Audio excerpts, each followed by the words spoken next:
Okay, I'm going to go over the design of how to add foods that come out of a package into Lala's feeding plan. So here's an example of a package, and it will have the guaranteed analysis, some information about the caloric content, and it will usually have some sort of statement about the nutritional content of the food. So this one in particular says that this is formulated, which means via calculation, meets the nutritional levels established by the AFCO dog food nutrient profiles for all life stages, except for growth of large-sized dogs, 70 pounds or more as an adult. So I've pulled up these two profiles and generated a comparison of the two. So what this package says is that it meets this profile, but does not meet this profile. And so when we're looking at the comparison, we can see they're basically the same, except for the one for large breeds has a lower upper limit for calcium. So it says the upper limit of calcium for large breeds is 4,500 milligrams per kilocalorie, but the regular one allows up to 6,250. So knowing that it meets this profile but does not meet this profile, we can infer that it has more than 4,500 milligrams. And of course, we're doing some guesswork on the content of this food using the information that we have.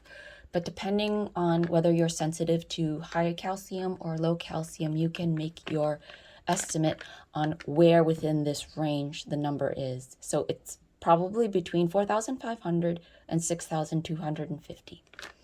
So in order to create this theoretical food, what we're going to do is we're going to pick the profile that it says it meets.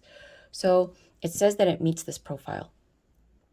So what we're going to do is we're going to say create a theoretical food, and then we're going to punch in the numbers from the analysis.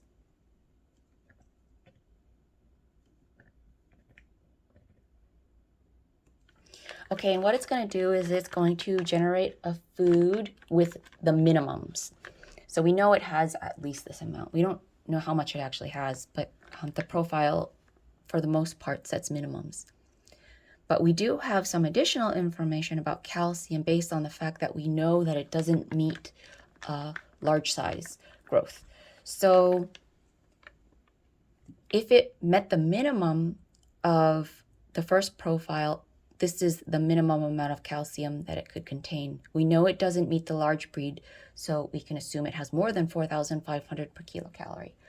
So I'm going to go ahead and guess 6,000 per kilocalorie, and that would work out to 2,700 milligrams. So now that I have this, I can go ahead and save it. And what it'll do is it will create this theoretical food.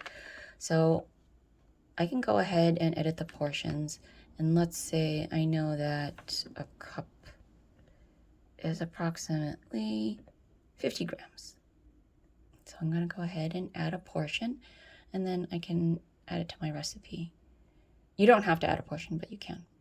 Okay, so now I can see that I have this food in my recipe, and I'm going to change the name here and say 1 cup freeze dried.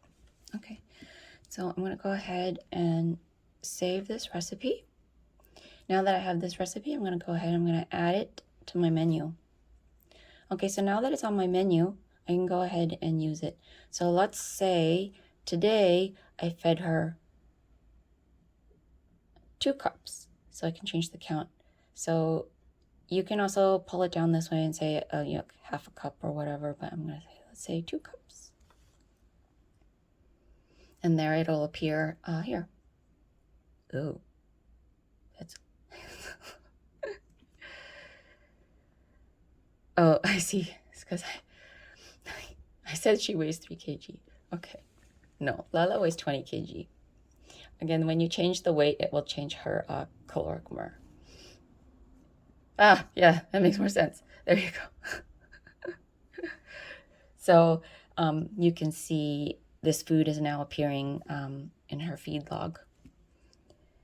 I think that's it for dealing with packaged foods. So if you're dealing with a packaged food that's used for intermittent feeding, but you still kind of want to log the calories, so something I do is I would just use the water profile, which doesn't have any, so you can still use the crude analysis calculation, which will still calculate for the macros for you. It just won't have any of the nutrient levels in it. So that would be an option for, things that are only labeled for intermittent feeding. Okay, I'm gonna go ahead and actually do an example here. So I'm gonna come and use the water profile, and I'm gonna create a theoretical food for something that is intended for intermittent feeding only. So I'm gonna go ahead and punch this sucker in.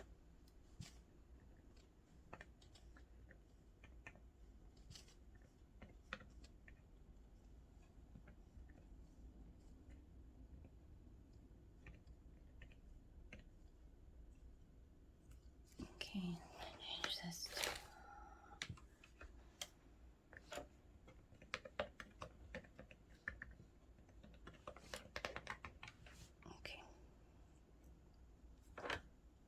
Okay, so now you can see doing that, it gives you basically the macros. So presumably you'd be using this as treats, but you can go ahead and make sure that the calories are being counted towards your budget. So if you're in the United States, AFCO is the labeling kind of rule set that people follow, and AFCO uses a modified Atwater energy calculation, which is downscaled, presumably to account for poor digestibility of a lot of feedstock type foods. So you can look it up on PubMed, but there's actually a bunch of stuff that would suggest that when feeding high quality foods, the classic Atwater equation is more appropriate. So if you're using Food with Lala, I think there's a pretty high chance that you're not feeding feedstock type foods. And so Food with Lala defaults to the classic Atwater equation. If you believe that that the foods that you're using, it would be more appropriate to use the modified Atwater equation, you can go ahead and you can actually edit like the energy values manually yourself.